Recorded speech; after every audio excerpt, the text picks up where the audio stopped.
call the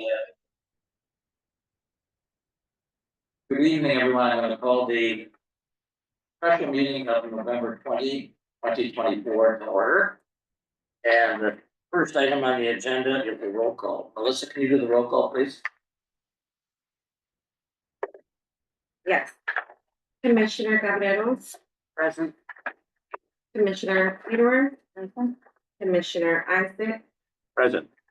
Commissioner Schoen. Present. Commissioner Thigpen is on her way. Commissioner Wolford. Commissioner Hopkins. Present. Commissioner Kravitz.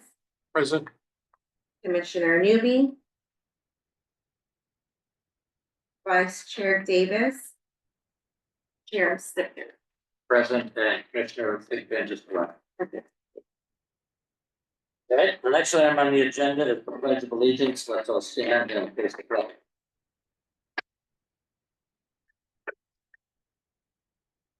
Pledge allegiance to the flag of the United States of America, to the republic which stands one nation, indivisible, with liberty and justice.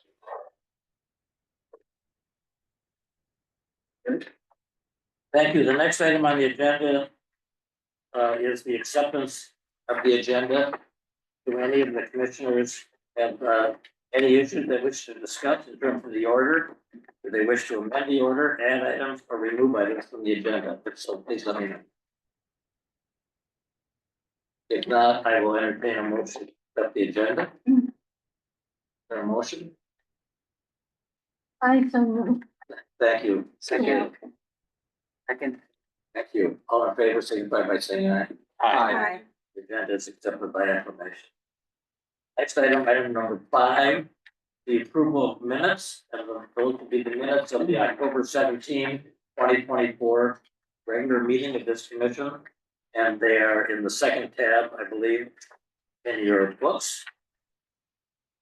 Does anybody have any questions, comments, changes, amendments, whatever, to those as provided to us by Linda? By Melissa.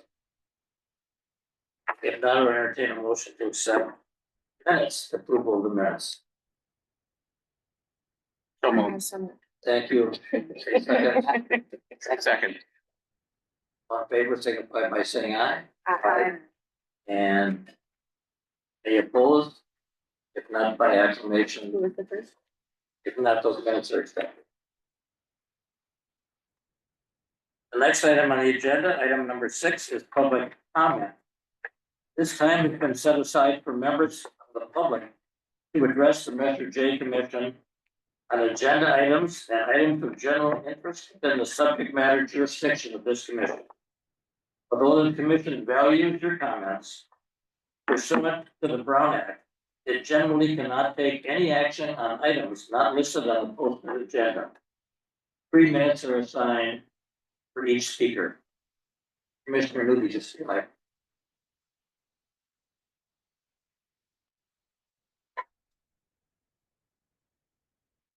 Melissa, who's the first speaker tonight? Our first speaker of the night is Andrew Stark.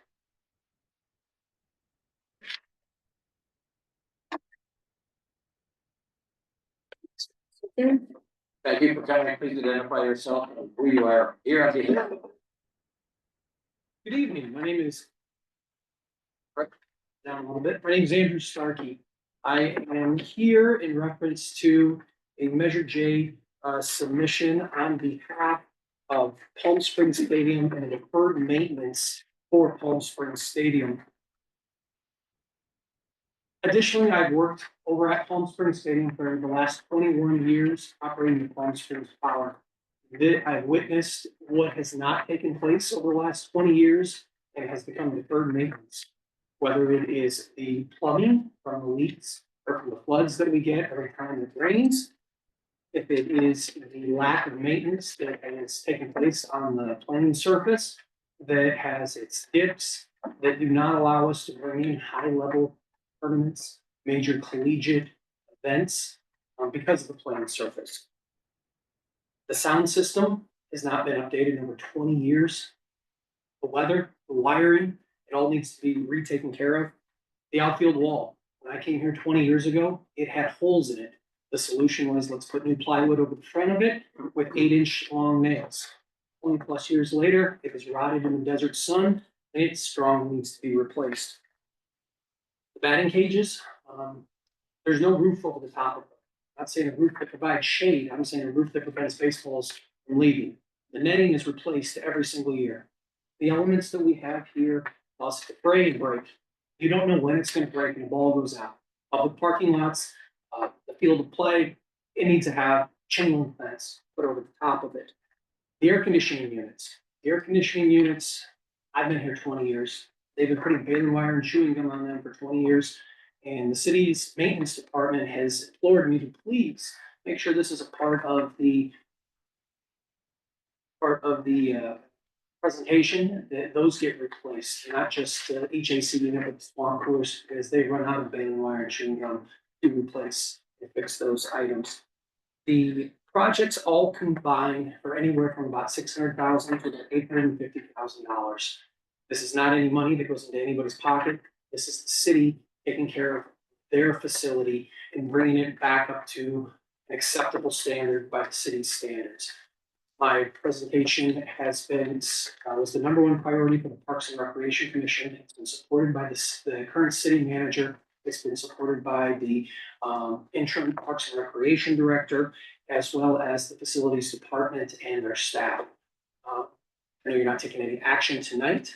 You guys have a packet. Pictures are worth 1,000 words. If you do not have or not been provided any of the photos, I'm happy to get them to staff and get them to you to show you really this way that the some of these items specifically are in. Thank you very much for giving me this time. Thank you. Thank you. Thank you for coming, and I don't recall, but I've seen those photographs, so. They're there. You need anything else, please reach out. I will, thank you. Thank you. Let's move to the next speaker.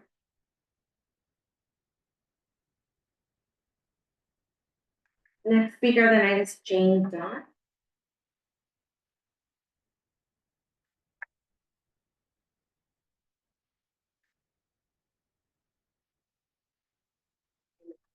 Welcome, Dan, you can identify yourself and what project you're here on behalf of, that'd be great. My name is Jane Dodd, and I'm from the Palm Springs Women's Club, and we are looking to add solar to our building. So the Palm Springs Women's Club has been a nonprofit organization in the community for over 85 years and was started by city founders such as Pearl McManus, and Nellie Coffin. The land for our building, built in 1938, was donated by Pearl McManus, and the building itself is historically significant, located in the downtown tennis club. Since 2009, we've provided probably close to $400,000 in college scholarships to Palm Springs High School students. Each year, we have a big scholarship fundraiser. And we donate to various local charities as well: Shelter from the Storms, Assistance League Coachella Valley, Martha's Village, Coachella Valley Rescue Mission, etc. We currently have 160 members.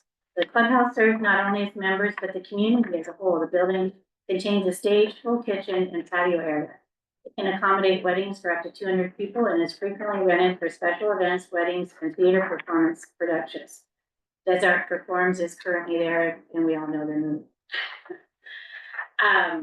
The cost of maintaining an 85-year-old building continues to rise over the years, but through our membership fundraising efforts, we've been able to cover major expenditures. Our goal has been to keep our building highly maintained and updated, as well as keeping the property environmentally and economically sustainable. In recent years, we replaced our front landscaping with water-friendly desert landscaping. This year, we replaced the patio grass with artificial turf. Last summer, we upgraded our bathrooms to be ADA compliant. The air conditioning units have been updated recently and are energy efficient. The roof is not original and has been replaced. Our carpet and flooring were just replaced this summer at a significant cost. We had someone make a very nice anonymous donation for that. Right now, we don't have enough in-house maintenance funds to cover the entire cost for solar. By having solar, we will reduce our environmental footprint and help improve the quality of life for our members and those who use our facility. It will keep the cost down for rentals and our membership dues by saving money on electricity. The demographics of our membership is varied, with many elderly members on fixed incomes. Keeping our costs down allows our members to participate more fully in our events. And our membership price, our annual membership price hasn't changed in, 10, 20 years. We may also be able to host additional events in the hotter summer months when the electricity costs currently make it prohibitive. We really want to keep the building's in good shape. It's old, but we need all the help we can get, keeping it what it was when those ladies envisioned it. Thank you. Thank you. Thank you for coming. Next speaker, Melissa. Harriet Byrne.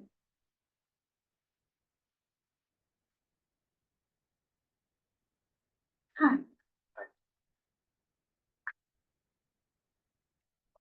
Thank you for coming.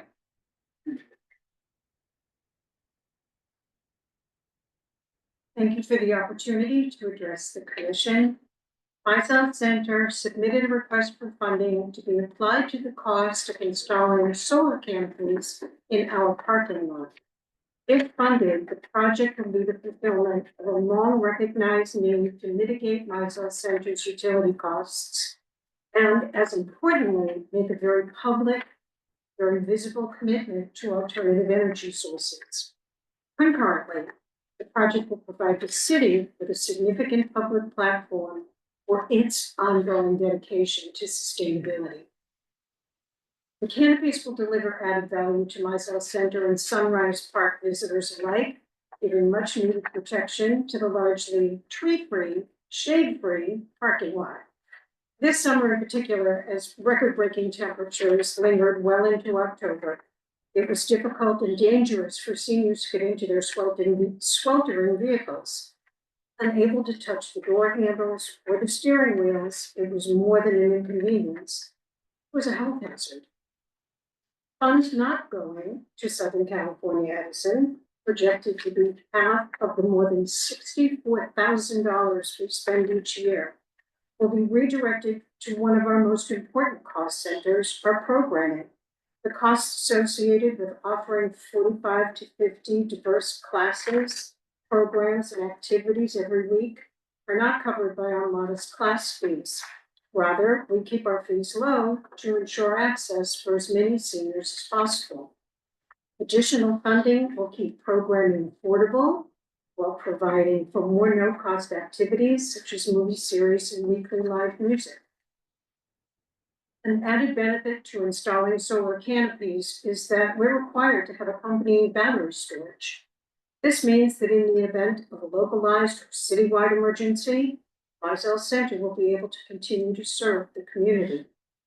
Lastly, Mizell Center opened its redesigned and greatly expanded kitchen just a year ago this month. Underwritten by individual gifts, foundation funds, and a significant Measure J grant, the kitchen stands as a model of service, trust, and realization of common goals. With your support, we can bring this project to a successful outcome and move our shared sustainability initiatives forward. Thank you. Thank you. Mr. Bruce Weber.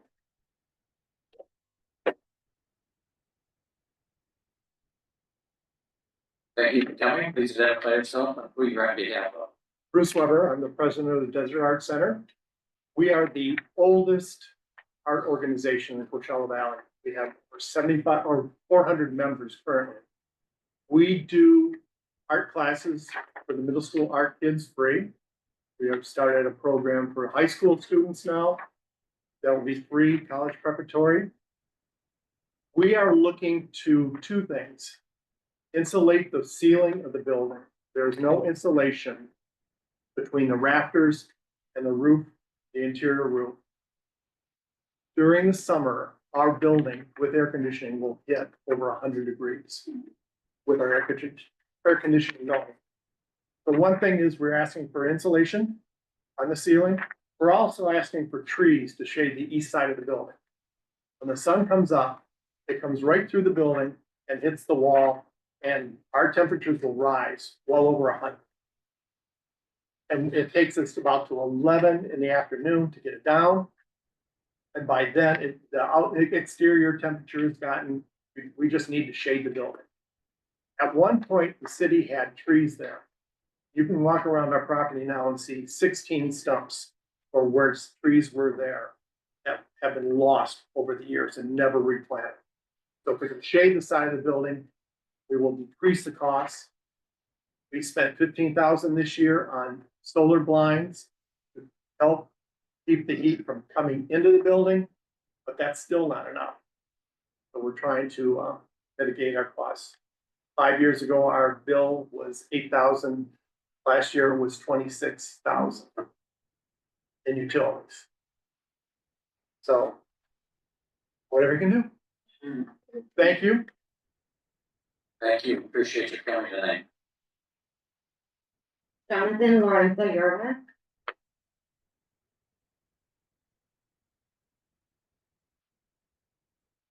Evening, Chair Simpkins, Commissioners, city officials, and staff, and members of the public.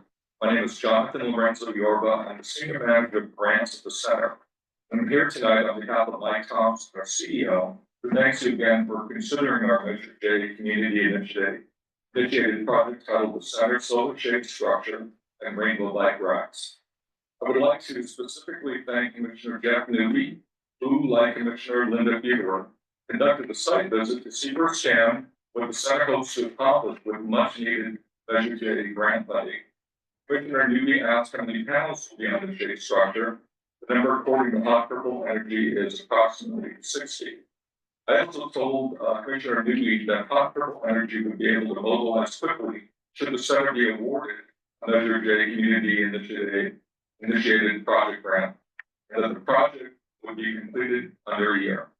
As I mentioned in my public comments to you during the last meeting on October 17th, I would also like to warmly invite other commissioners to do a site visit to not only see that our proposed project is in line with the City of Palm Springs strategic plan and with Measure J funding priorities and goals, but also, perhaps equally as important, to learn about the services and programs the center offers to each and every Palm Springs resident and visitor, as everyone is welcome at the center. On Tuesday, November 12, 2024, I made a public comment at the Human Rights Commission meeting. I made a request that the commissioners consider submitting a letter of support for the center's proposal to you, the Measure J Oversight Commission. Although Chair Hugo Loyola mentioned that collectively the commission is not able to conduct business at this time, individuals on the Human Rights Commission are able to submit a letter of support to the Measure J Oversight Commission on the center's behalf. The Thursday, November 19th Sustainability Commission agenda contained the center's request for a letter of support. It was approved at that meeting, and the letter will be transmitted to you, the Measure J Oversight Commission. Thank you. Yeah. That concludes the public comment. Melissa, thank you all for coming tonight, appreciate it.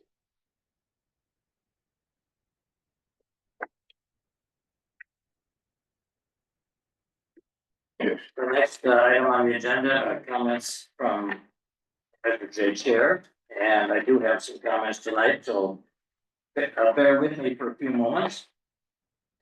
First, as you all know, and I'm sure the people in this room know, Measure J ordinance was amended in the recent vote in November by an overwhelming number of voters in the city of Palm Springs. And I want to thank the commissioners who educated friends and neighbors and other voters and told them the value of removing the sunset provision from the Measure J ordinance. And as we've discussed before, that will allow, I think, the city to get better rates on bond issues and provide some support for the binding ability of the city, and it removes a law that was in the ordinance. So I won't be around here, I don't think, in 2037, but if I was, I still would support removing that provision, so thank you all. Secondly, although this commission is apolitical and does not get involved in political matters, I do think it's appropriate for us to congratulate and publicly commend former chair Naomi Sobel on her election to the city council as a representative from District 4. So I met her, as I sat next to her at this throughout last year. When she chaired the commission, she was a great teacher of how to conduct meetings here, and I thought that I wanted to publicly congratulate her on her election. So again, we're not political, but I thought it was appropriate because of her past involvement with this commission. Finally, I have, as many of you know, invited both staff, city employees, and several commissioners to have meetings with me, lunch meetings generally, coffee meetings also. And any number of you have agreed. And so I have met with Ms. Sanchez, with Chris Moody, and with Joel Montalvo. I can tell you that we have the best possible city employees working on this commission. I learned a lot from them and was very valuable experiences. I don't know if they learned anything from me, but I did learn a lot from them. And I've met with a number of commissioners as well. And I think that my meetings with the commissioners, as well as with staff, have indicated to me that I was at fault for not doing a better job of communicating with this commission about what we have done so far and what we're going to be doing going forward. Because I think a number of us had a number of questions about what was going to happen tonight. I assure you all that we are not voting on any applications for this commission this evening. We're going to be doing it in December. There are so many questions that many of us have that what we have done is we have compiled, and Sanchez did this, a spreadsheet basically on people's preferences and their initial evaluations about the 53 projects. There were no votes taken. There were more questions asked, I think, than anybody anticipated would be asked. And so what I want to do tonight is to clarify some of those questions. They have all of those questions of staff or of the applicants themselves, so that at the next meeting or two, we're going to be able to get answers to some of our questions. And when we get to that part on the agenda where it says questions from commissioners, I will lead off by asking some of the questions of my own and inviting questions from the rest of you. Rest assured, no one has voted yet, and all of you spent hours and hours doing your evaluation. I appreciate the hard work you've done. It took me a long time as well.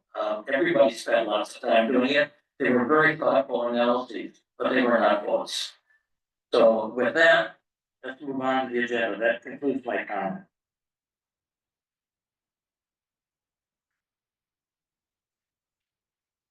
The next item on the agenda is Measure J Community Initiated Projects, review of the scoring. Also a tab under new business in your folders.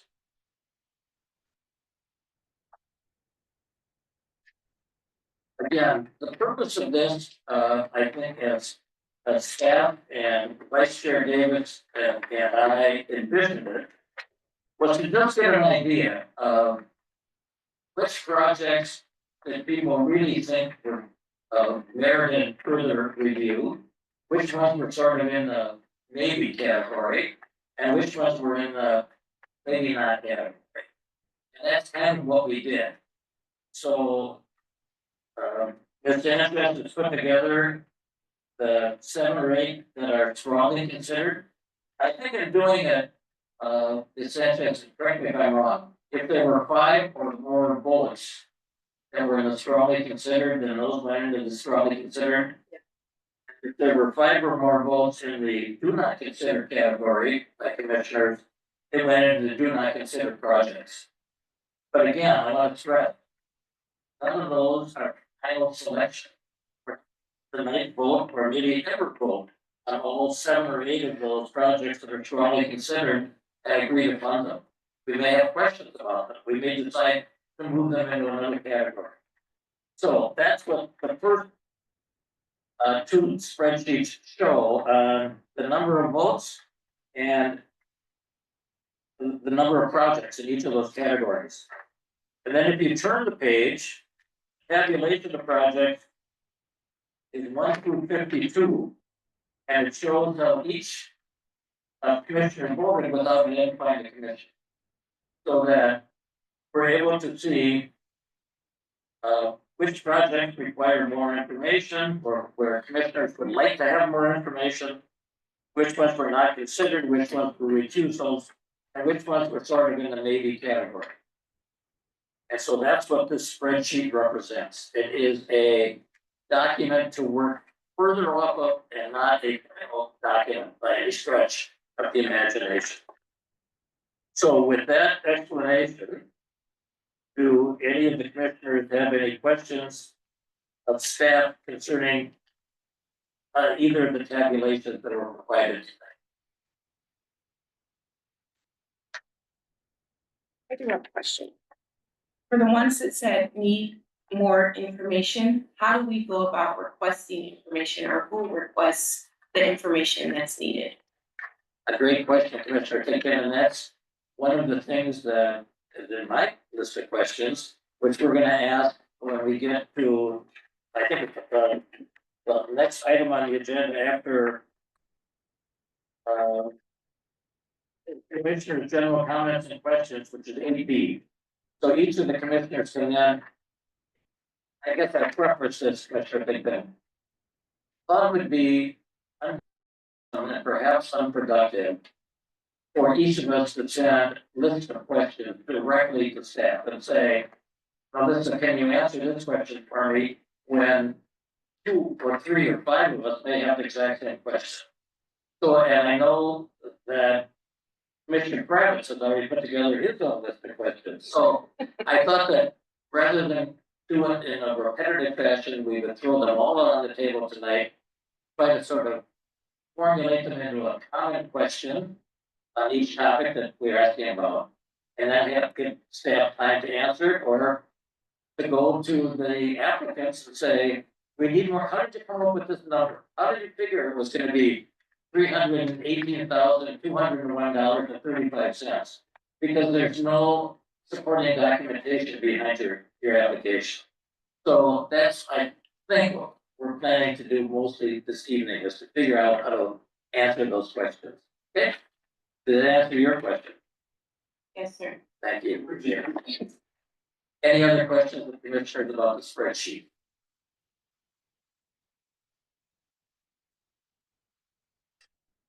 If not, then, oh, I'm sorry, Commissioner Jones.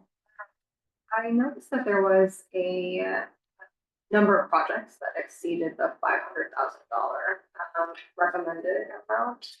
Is there opportunity for partial funding for certain projects, or how would we go about?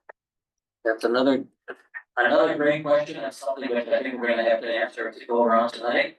I think the answer is you can partially fund it, but the city council removed the $500,000 cap for projects that we thought merited in excess of $500,000. So Just as a follow-up to that, that would take away, I understand that there is like strong, if we want to strongly consider projects that have big impact over that limit, but that would, my understanding is that would take away from other projects, correct? So is there like some kind of not a formula, but a way we can approach these where we can consider the whole portfolio of projects, while also considering the possibility of partially funding high impact projects that might request more than. that's a question I get to work with Chris. Chris, you want to respond to that?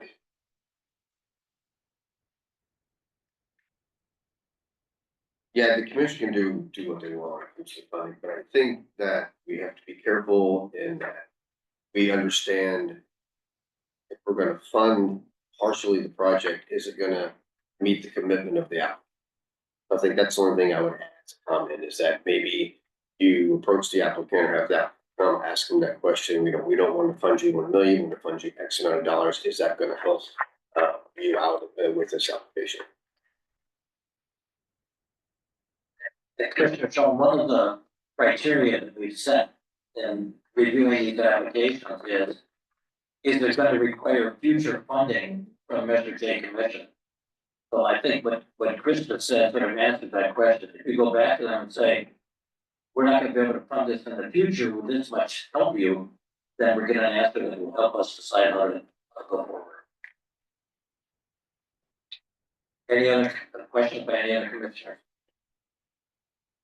About the tabulation. If not, thank you for doing it. Essentially, very helpful. All right.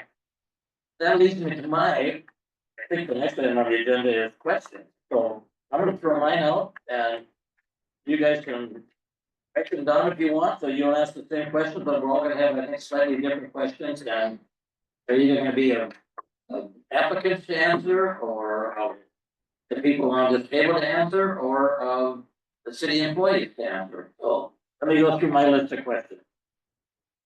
All right. Thank you for bearing with me on this. How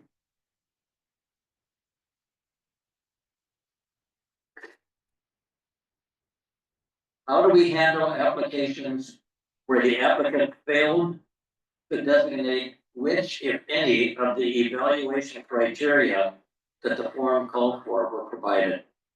Where they don't say it's going to enhance tourism, or it's going to enhance the beauty of the city, or it's going to provide a future income, but whatever those criteria were that were on that list, a number of applicants did not submit the reasons why they were seeking Measure J funding. Do we still favor grants over city implemented projects? In other words, Joel's answer to that would be yes. Joel, but do we still favor grants as opposed to city implemented projects? The city is busy as it is. Do we favor small grants over large grants? Another question that is in that same application form.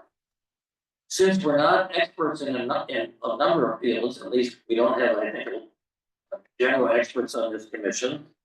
The Parks and Recreation Commission and the Arts Commission, both have experts in their fields, and they know what's better for the city at large.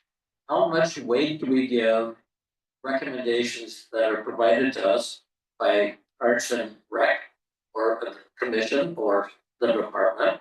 How much weight do we give to the Arts Commission and their evaluation of projects?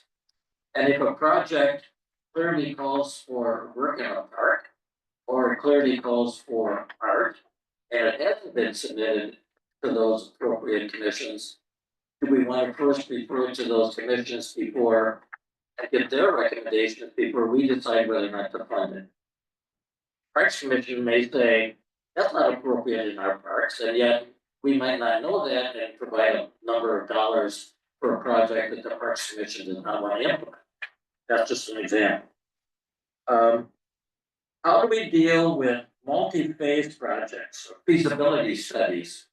The feasibility study clearly is going to lead to some future requests for funding. If the feasibility comes back and says, yeah, we can do this project for X million dollars, then they're going to come back to us with X million dollars. So that's, again, not ending the request now, it's sort of creating an application for the future, which I don't think we want to do. And how do we deal with combination application? To some extent, I think that's what Commissioner Schoen's question went to, but this is an example that I saw. And I name it without making any comments about it. The one PS has submitted an application for neighborhood signs. And I can't remember the exact dollar amount, but it's a number of dollars. And one of the requests is to put neighborhood signs on traffic lights. And I know from when I was the chair of YPS, the city will not put signs on traffic lights because they're electrified and you have to have a qualified electrician do that. And so the street department can't put those up. So that's one bunch of signs they're seeking. But they're also seeking for us to provide signs to all 52 neighborhoods in Palm Springs. That's a totally separate request, but they're combined in one application. So how do we deal with applications where there are two things or three things or four things that are requested? The Trino request for funding, which was very well documented, over a number of different things, but it was all in one application. It called for trees, it called for sidewalks, it called for how do we deal with a multi-faceted request? That's another one of the questions that I had.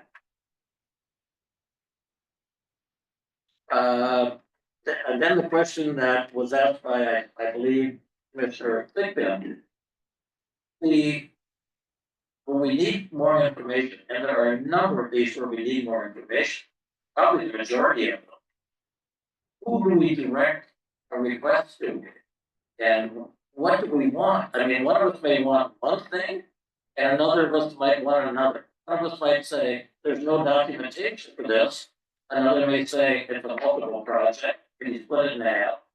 Another may say something totally different. So I think we have to figure out how we're gonna proceed going forward with questions and answers that we're directed to. And what all this means, as far as I'm concerned, is that the initial dates that we set, that we were intending to meet for approving projects, was wildly optimistic, overly optimistic. And in light of how detailed and how complex these applications are, we're simply not going to be able to actually have a vote and fund these projects until probably January at the earliest, or February probably more likely. At least that's what I see going forward. So with that, I will turn my microphone off and ask you guys to list questions that you may have that I did not. I have a question, Peter. Yeah. Are you asking for questions about particular projects or just questions in general, or like yours were? I think if you have questions about particular projects and you want to get an answer, again, using my example of 1PS, you would send a request to Chris Reese, the chair, and say, how much money do you want for traffic lights? And how much money do you want for whatever? So you could ask for about specific projects. Okay, and then staff would follow up on those questions. That would Right. follow up on those questions, get the answers, and circulate them to all of us. Okay. Thank you. Mr. Putter. Question for her. Having rewritten 2 applications for this commission. The one thing that we talked very long and hard about on this application was taking work away from the city. Therefore, grants, in my opinion, are the answer to that. So that they already have their contractors in place, and that is in that application. We debated that long and hard, that was the priority with this particular application. You asked another question, it was also about the process. I forget which one it was, but it's there. And I feel strongly about that. It is so much easier if they've got the manpower already in line. That's the whole reason we redid the application. And so that doesn't dismiss other projects, but it certainly, in my opinion, as someone involved in that process, you're trying to upgrade that application and make it simpler and simpler every year so that people are very clear about what we're looking for. And hopefully we achieve that with this application. Thank you, Commissioner. One of the commissioners that I met with, raised the point that the application did not make clear that supporting documentation should be provided or could be provided and then circulated to the commissioners.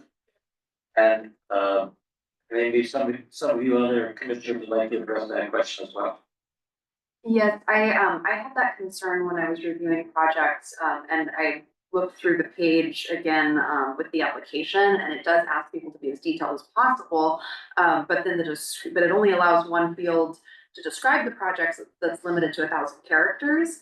And there wasn't any way that you could like attach a file or like instructions on like how to provide further information. So I'm very concerned that there might be some really great projects in here that just did not understand that they could have the opportunity and that they should provide documentation. So, you know, since a lot of like our decision making really revolves around how much information we have, I feel like it might be worth considering just putting out a request for further documentation, you know, ahead of even talking about folks coming in or presenting. But if, you know, for all of the applications that did not provide supplementary documentation, I think that it might be worthwhile as a commission to consider sending them a letter and giving them like a 1-month window perhaps to submit that. Yeah, just to build on what you said, my observation was there was a handful of, a small handful that had very robust applications. For example, they included estimates from vendors that quoted what it would cost X to do Y. And a lot of the applications that I said I need more information was just because that was missing. And I wasn't sure how accurate the budget estimates were because I didn't see any vendor quotes on that type of thing. So I think you're right. I mean, I think if we do invite applicants to do the supplementary proposals, we should perhaps guide them a little and say, like, we're looking for, we want to have confidence that your estimate is accurate because we ultimately want to fund things that hit our criteria and that can be done within the envelope that we provide. And I just wanted to follow up, I could save it for later in the discussion, but just, you know, grouping kind of my questions and concerns here. I also would really appreciate an opportunity to learn more about some of the feasibility and like jurisdictional issues with the infrastructure projects like sidewalks. And I know that, you know, Joelle, you were very helpful in our last meeting and sharing that information about stop signs and that review process and street paving having its own review process. But I think that a lot of these would be really helpful if we could perhaps as a commission decide as like put together a group of projects that we would like some more detailed information from city staff, from engineering, about basic feasibility. And if we could then discuss that as a group, because my understanding right now is that the process would be, we would just choose these projects and then engineering, after we funded it, then engineering would look at the feasibility. And correct me if I'm wrong about that. So it sort of goes back to Commissioner Berger's comment about, you know, the burden on staff, right? We don't want to be the ones doing the research or making the decisions for each one of these projects, right? The burden should be on the applicant and then ultimately the commission to decide whether or not the project is good.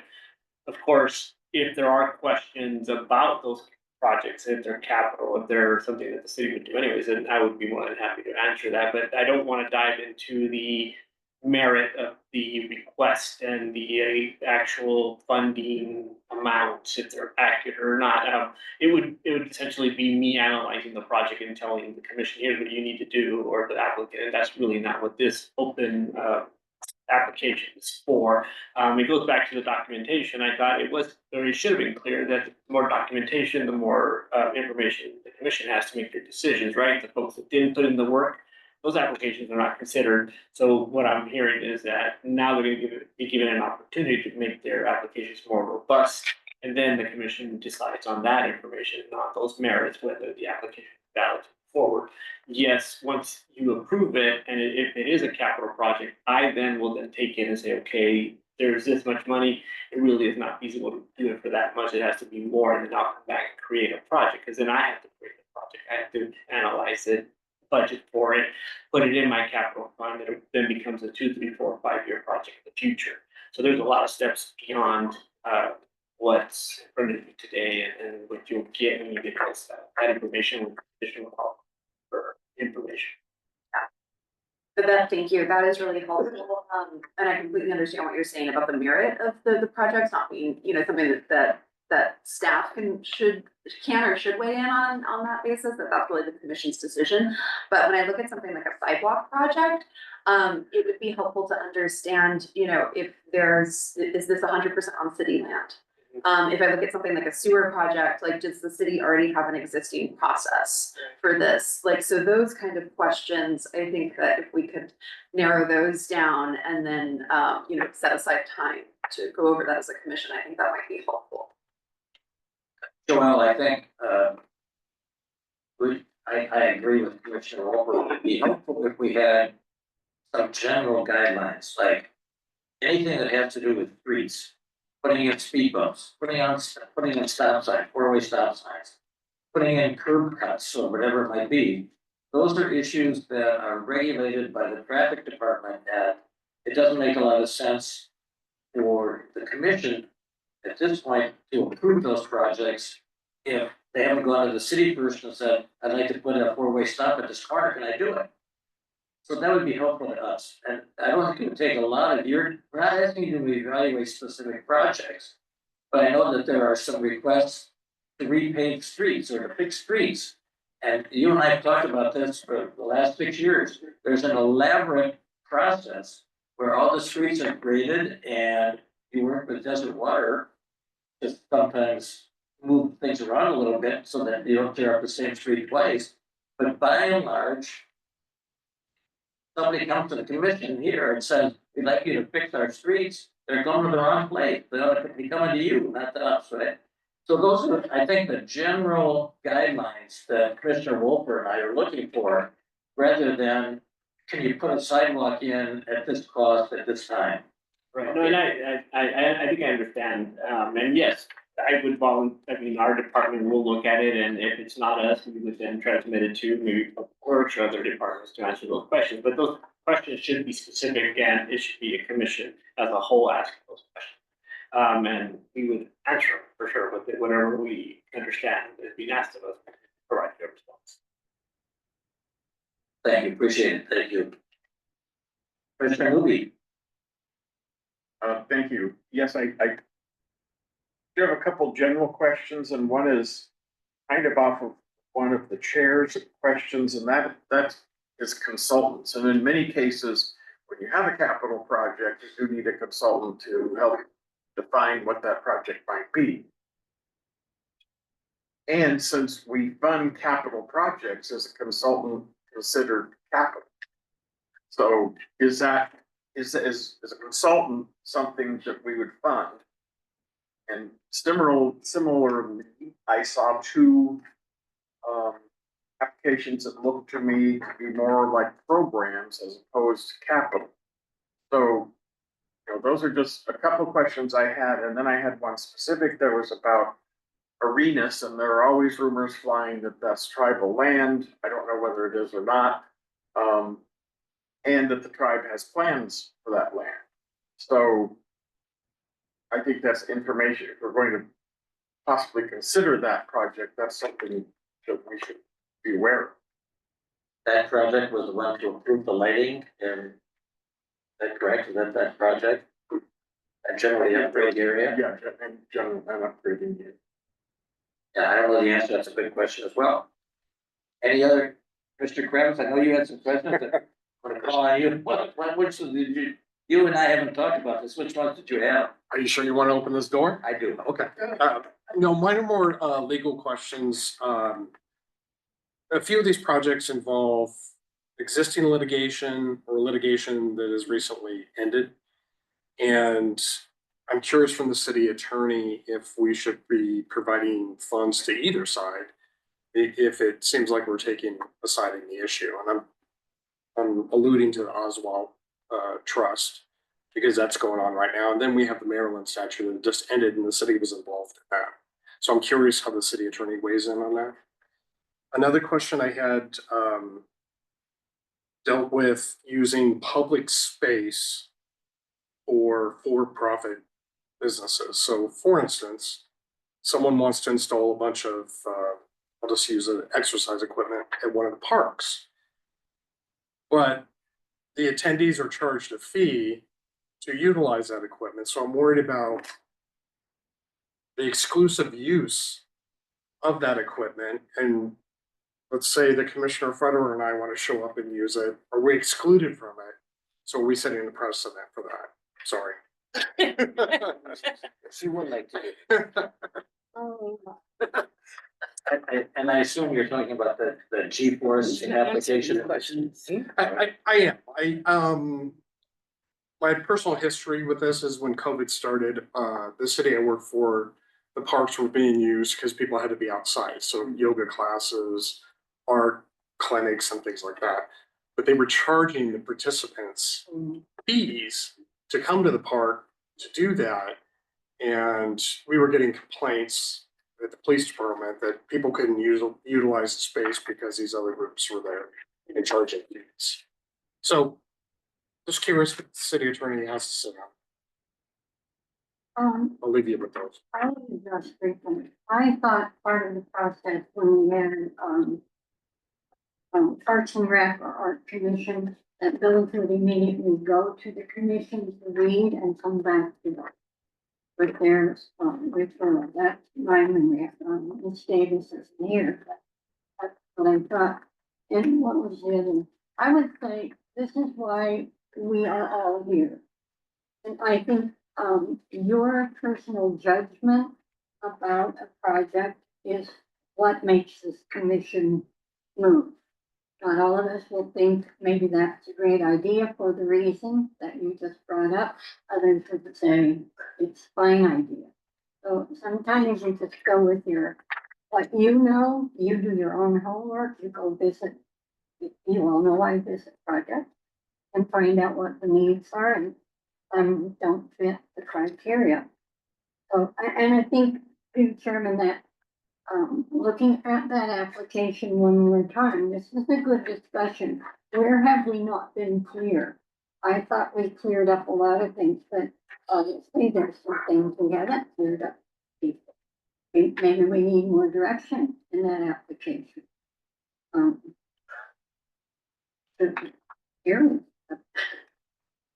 Yeah, I thought that the subcommittee last year that put together that application worked very hard at it. But it was impossible for that subcommittee to have foreseen all of the questions that came up during this application process. So I don't blame, I was not on that subcommittee, but I don't blame them for what they came up with. But I think we can learn and going forward, amend that application so that it's clear what the applicants ought to be submitting.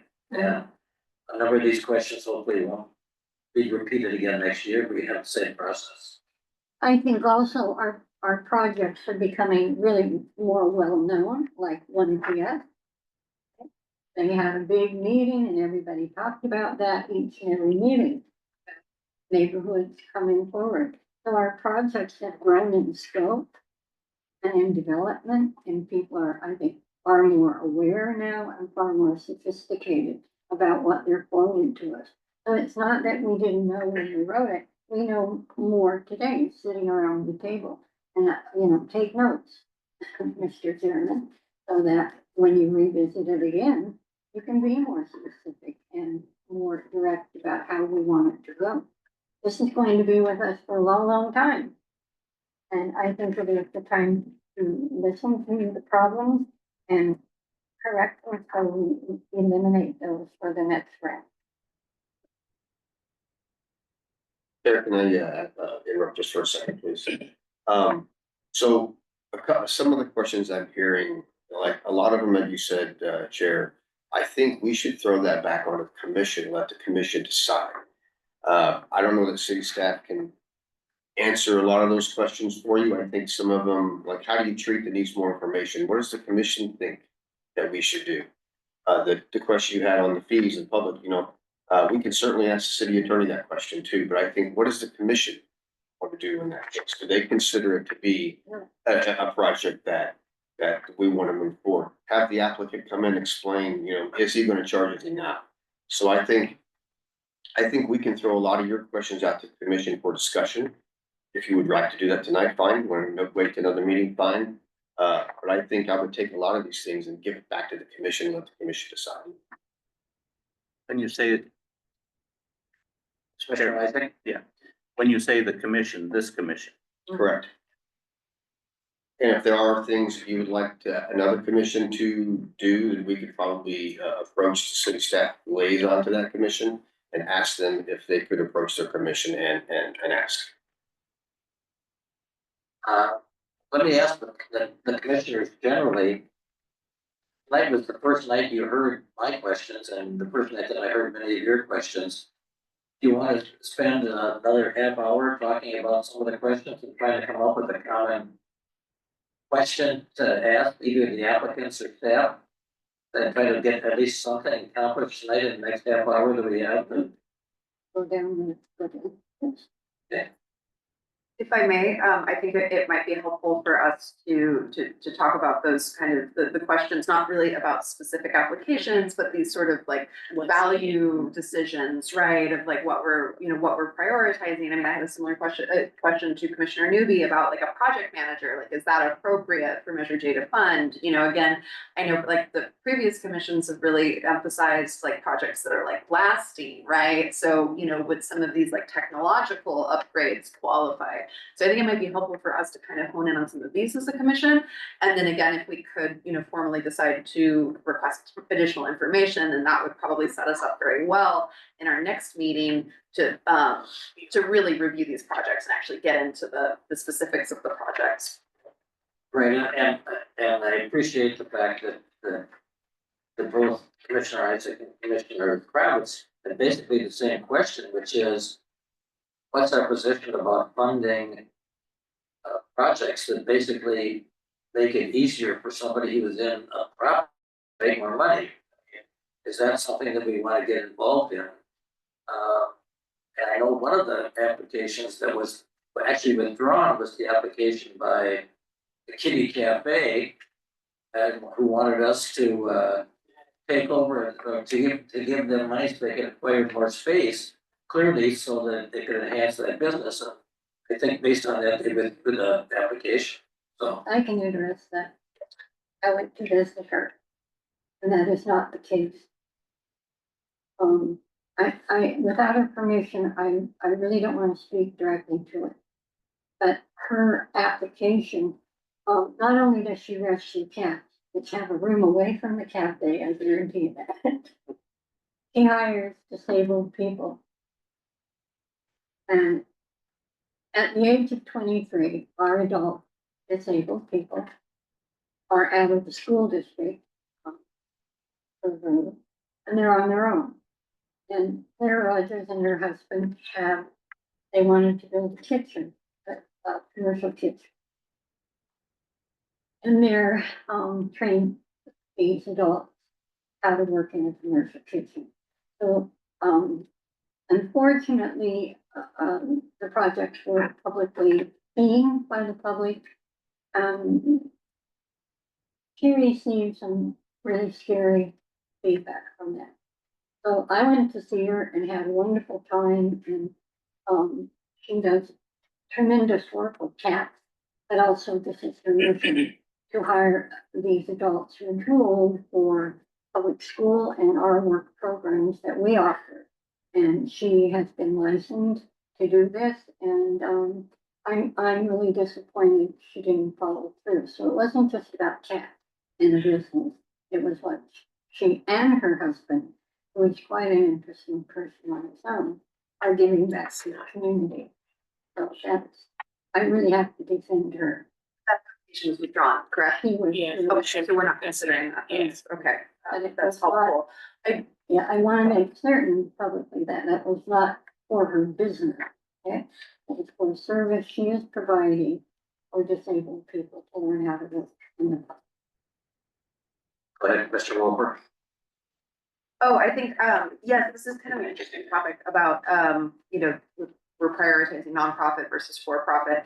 I mean, it does, and maybe I'm approaching this the wrong way, but it does kind of occur to me that, the inception of Measure J was really downtown revitalization is 100% commercial for-profit businesses. So, obviously, I think that we're all probably naturally inclined to prioritize nonprofits, but I think when it comes to enhancing overall quality of life for the community, enhancing tourism, I think would be a little short-sighted to limit that to nonprofits. Chairman? Yeah. I think we have to be open to many different ideas. But for me, the priorities are, how do we help people? That's my criteria, and I'm sure it's many of yours as well. Kids. People who have different challenges. And so that drives me significantly. Now, there may be some very good projects that a private enterprise puts forward. But there are similar private businesses, perhaps all over the city.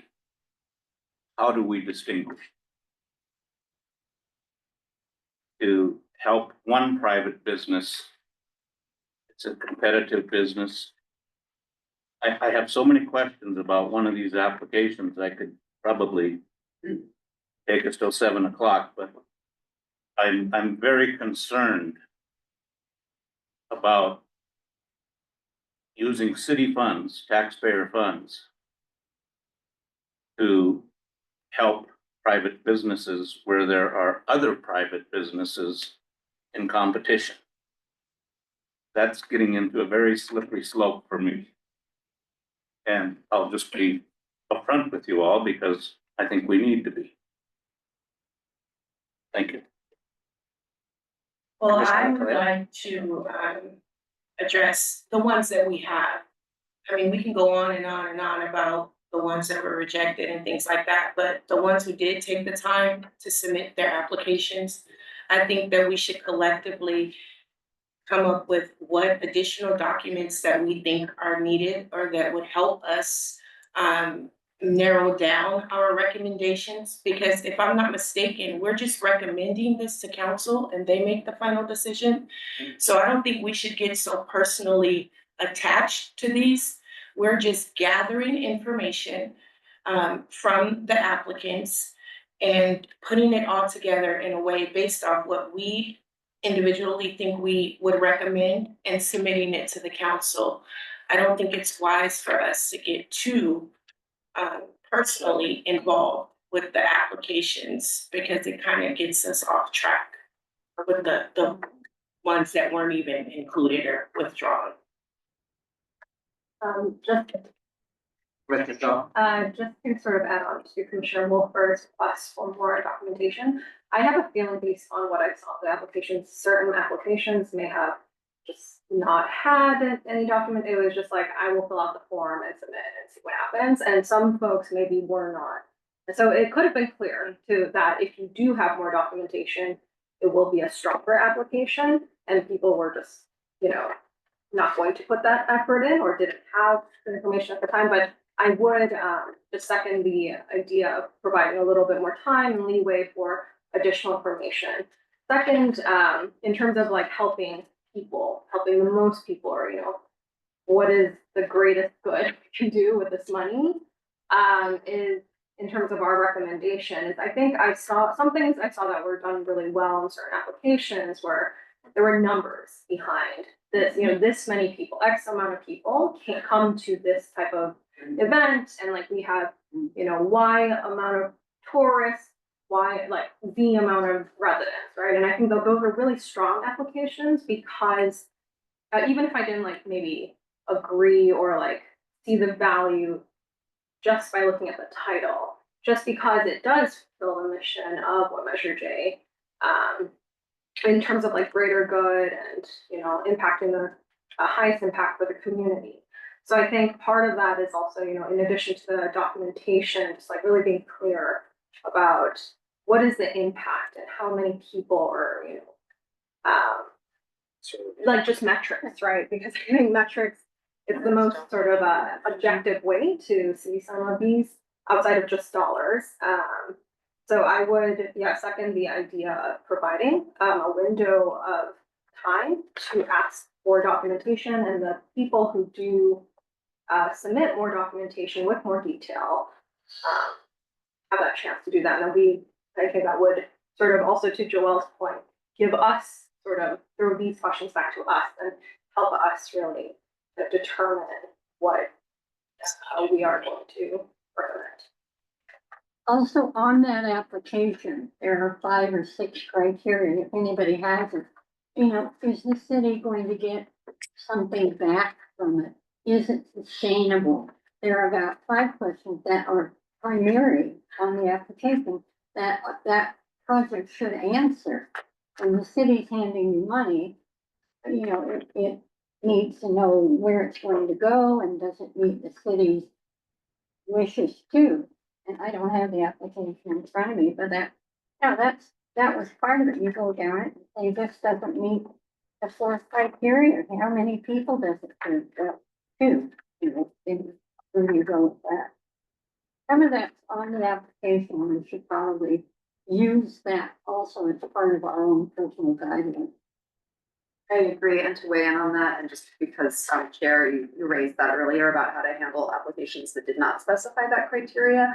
I think that for a lot of that, you know, again, I agree with what you're saying, Commissioner Federer, that is kind of our role as commissioners, that I think that we can determine that based on our understanding of, you know, what the mission of Measure J is, the purpose of the funds. But I agree with Commissioner Schoen that yes, the more detail in terms of if it's not immediately clear what the larger community impact is, that would be very helpful supplementary, you know, information. But the other things like quality of life, that's a little more, right, intangible and things, you know, those are kind of value-based ideas that we can all individually evaluate. Yeah, I have the criteria in front of me, Mr. Federer. Overall alignment with the goals of Measure J, alignment with the city's strategic plan. Does it require little or no ongoing costs? Does it make Palm Springs a safe, desirable place to live or work? Does it benefit the majority of residents? There are a number of those questions, and a number of the applicants didn't even point to any of them. Say, this is why I'd like to get this money. So that certainly is one of the questions that we ought to be asking the applicant. How do you think this fits the goals of Measure J? So at this point, to move along, my personal feeling is we should go through each one. Somehow we go through, we've all read them, and does it answer that criteria? And then you have to go with your own feeling about that. That's why we're all different here. It's something you really think's important, and maybe Karen doesn't. The vote's the vote. That's how we've done it for several years, and it's been successful. But I think to do this, we need to start looking at these and saying, I want to know more information, and they should come to the next Major J. And if they don't, that tells us a lot about the project. Having gone through this a few times, we're getting closer to being better with it.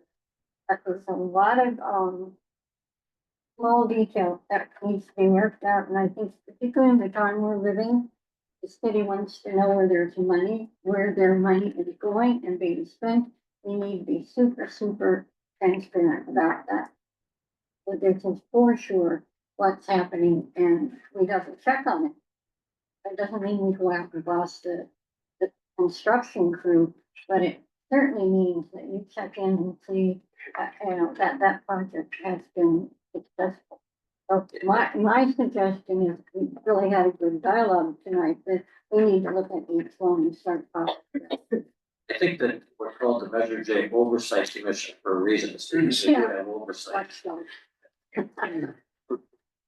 Commissioner Wolver. I just, again, to clarify, I think and we haven't, you know, we did go through all of these and see quite a few that needed more information, and that process will continue. But just to, again, to clarify and to hone in on my suggestions, the concern was that it wasn't clear in the application that there was an opportunity to provide supplementary documentation. Like there wasn't like an upload field, or there wasn't like instructions to like, please provide as much information as possible. And anything that you cannot, like, since there was no attachment, should be emailed to Melissa. And I think that that's what, in the name of fairness, just to make sure, you know, since I think that that was, you know, just an oversight, that's why we should do like a blanket request for additional information for any application that did not like figure that out on their own. I think you gotta be careful here too. It's got, you know, somebody did 32 pages, am I right, on their application. That's not what we're asking for. But to be clearer about what the right, for those of you that will continue with this, that's a note to take when you look at that application for next year. Please be specific about these facts. Commissioner Roby? I would like, you know, instead of generally asking for more information, I would like the information, any information they have that supports the amount of money they're asking for. And what they're doing. And one of the concerns I've had, because I've gone through hell and high water, excuse me, whoever, but, you know, with the requirements that any construction project has to be, prevailing wage, that I'm not sure whether the applicants are aware of that and are aware of the impact of prevailing wage on construction project. So I would want to see us say, okay, we're going to award you X amount of dollars for this project, and they find themselves way underwater. So but you know, so many of these, I mean, some of them I didn't know really exactly what they were asking for. My imagination went wild. So, you know, some documentation that supports the amount of money they are asking for. If they don't have that, that, you know, for me personally, that will influence my decision regarding their application.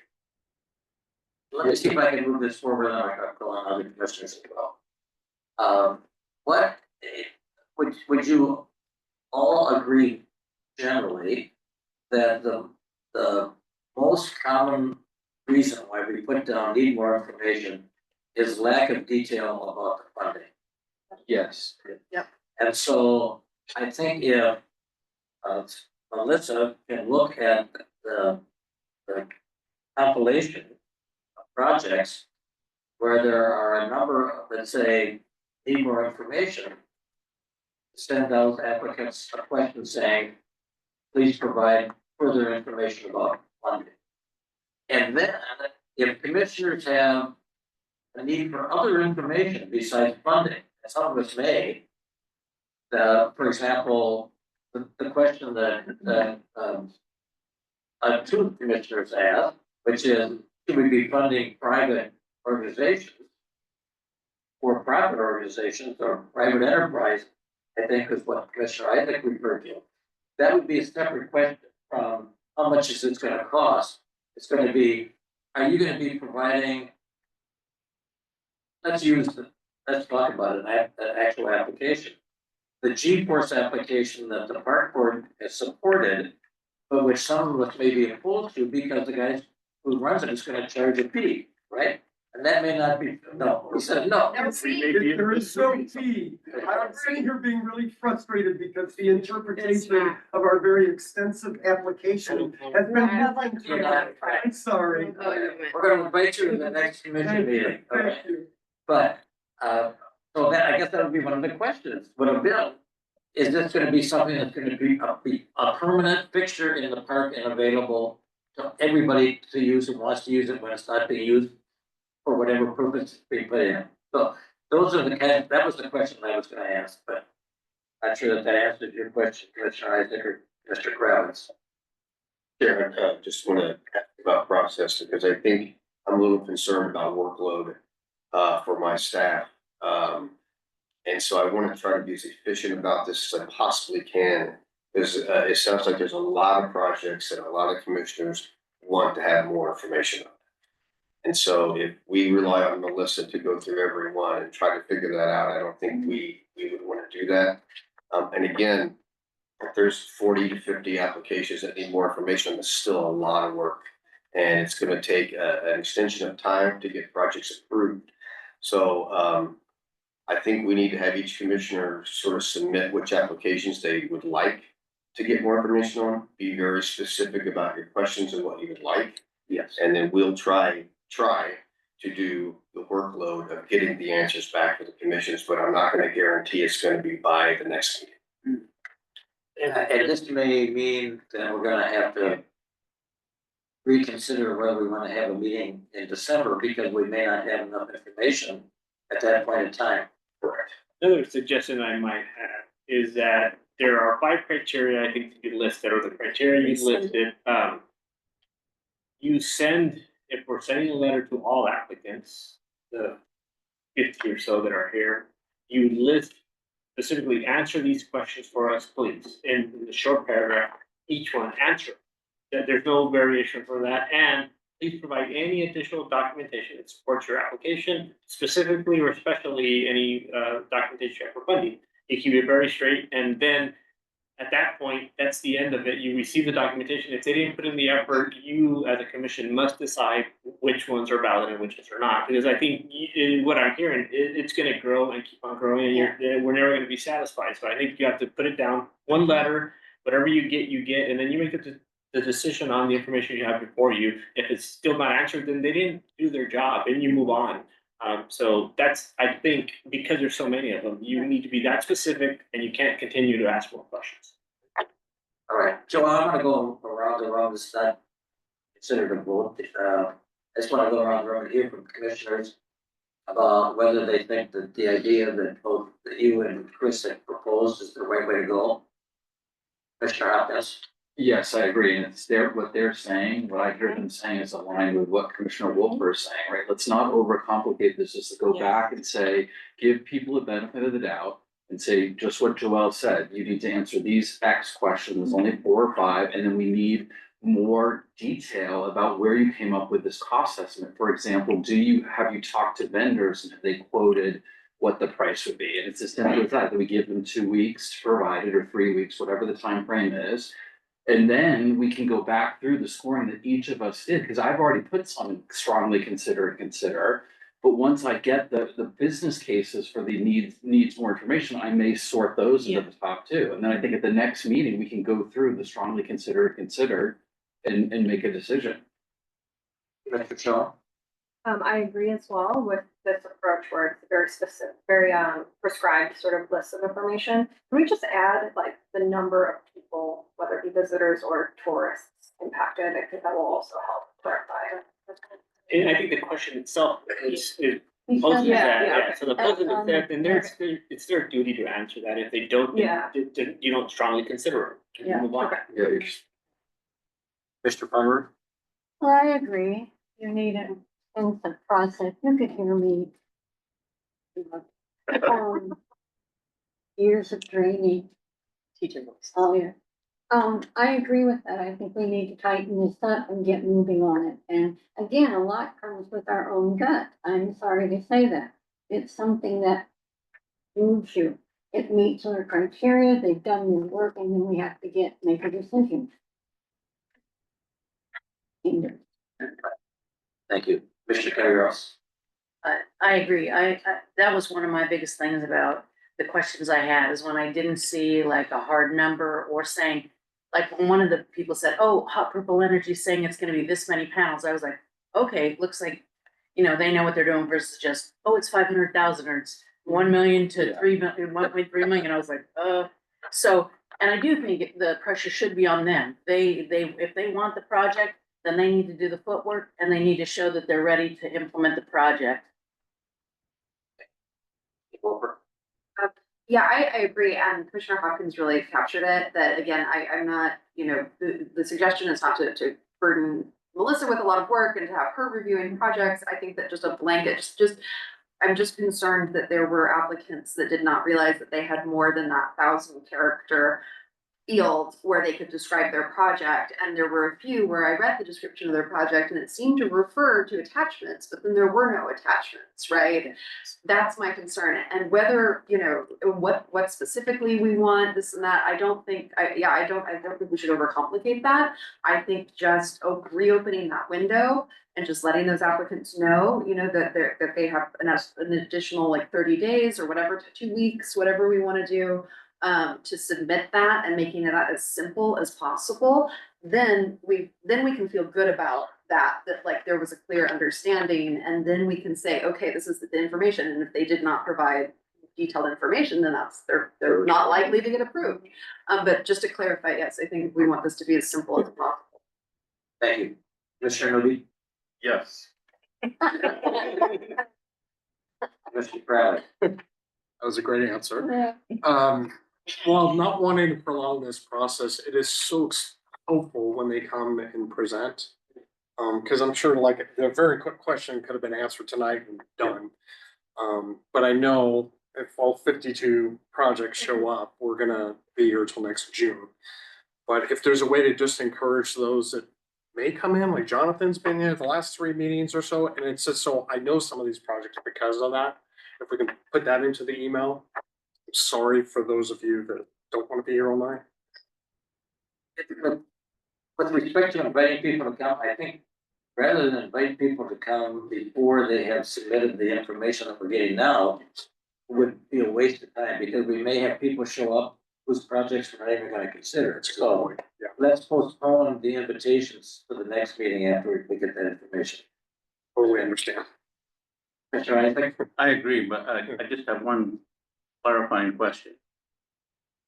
So we're going to send out to all the applicants, we'd like a little more information, or are we as commissioners going to send questions to the staff, send on to the applicants? I'm not clear what we actually just. I think the answer, we're not sending. Clifford, I liked what you said, but now I'm hearing a little bit different, so. I don't think we're sending questions to staff. Okay. What I would recommend is Only that, when to do us a favor is if we could have one commissioner compile the information for staff. And then that one email goes to Melissa, and then we could, determine what that workload is, get those emails out and letters out. And again, that's a lot of work to do in 4 weeks' time. So what we'll do is if we get the information back from the applicant, and we'll bring that back to the table at the next meeting, whatever we have completed. And then we will do the rest of them for the next meeting in January. But I think that it would be helpful if we had one person on the commission that could compile all the 11 commissioners' data and then give it to us.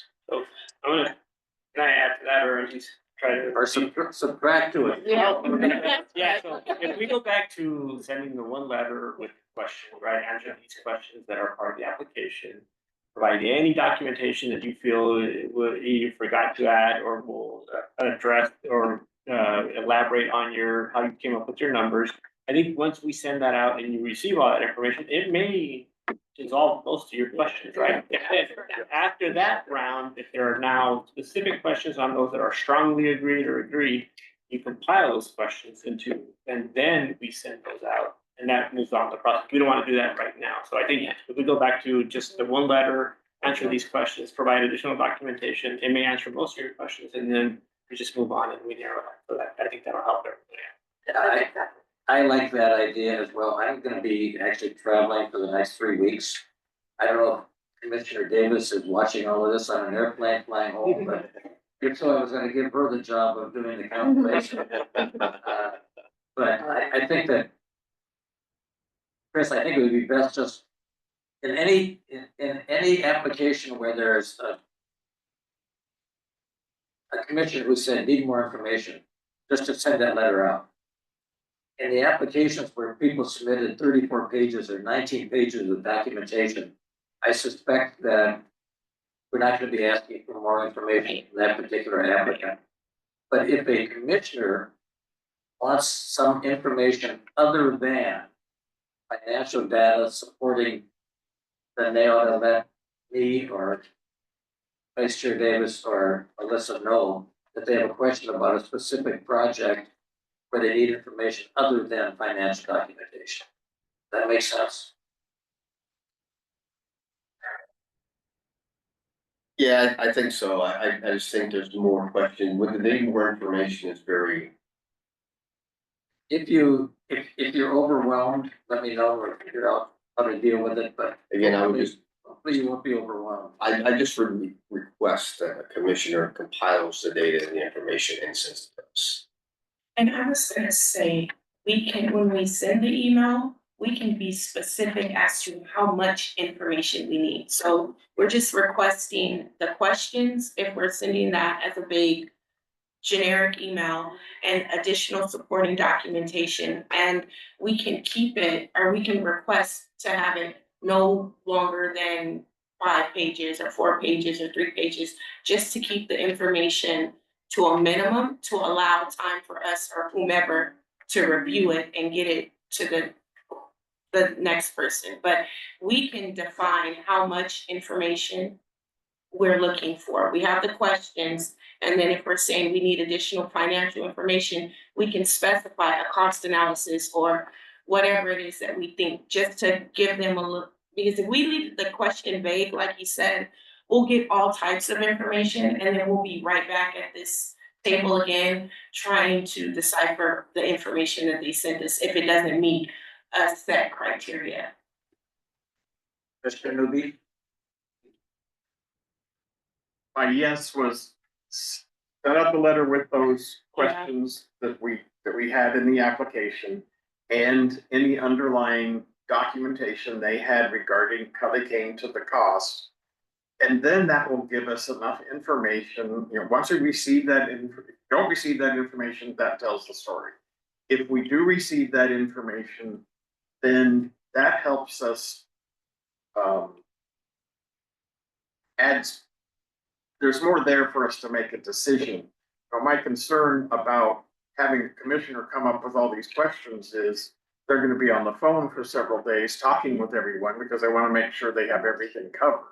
So I think if we, do those questions that were on the application, ask for the financial or whatever the how they came to their budget number, then I think we'd be able to go a long way. And if it only go, and I agree, it's not, if it's only to those ones where commissioners said we need more information, I think that, something maybe, it's less than the 50. I would say probably closer to 20, 25. I think if I may, the way that I agree with that, I think the way that Joelle described it is exactly kind of what we've been getting at. To not, we don't, the questions that we have will change when we get information. So we're not trying to give a list of questions to specific applicants. It's just it's the same letter, generic letter.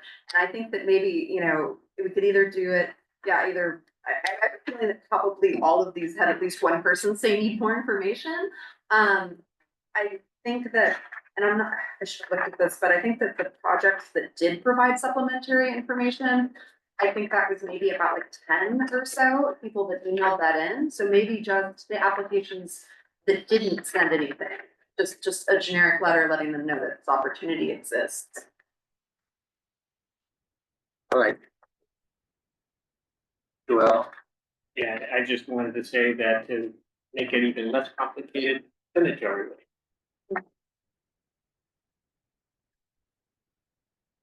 you can send it to everybody, and I think you could say in a letter to everybody, if you're satisfied with the documentation you provided with the application, you do not need to provide additional information. And then you won't get another 38 pages from wherever the applicant was, 38 pages. All right, I want to move the meeting forward real quickly. I think I want to say one thing. I agree with Commissioner Butterer. Some of the questions that I raised, for example, do we favor small versus large? Do we rely on what other commissions have said? Are questions that we probably ought to consider independently in evaluating unless we get all the information rather than coming to some consensus on the 9 or 11 of us about what those criteria should be. So, I could get those questions that might answer that in any event. But I do want to hear Chris on a quick update on the financial information for the first 2 months of the fiscal year. Yeah, I'm not gonna go over it since we're closing on time, but I'll just give you, we're only a couple of months into the year, so it's only a couple of months of sales tax. But I did include a sales tax analysis in the budget update so that we can all kind of see how we're doing this year compared to prior years. And if you look at that sales tax, it's coming in about around last year, I think we're 2% down. So, still fairly well.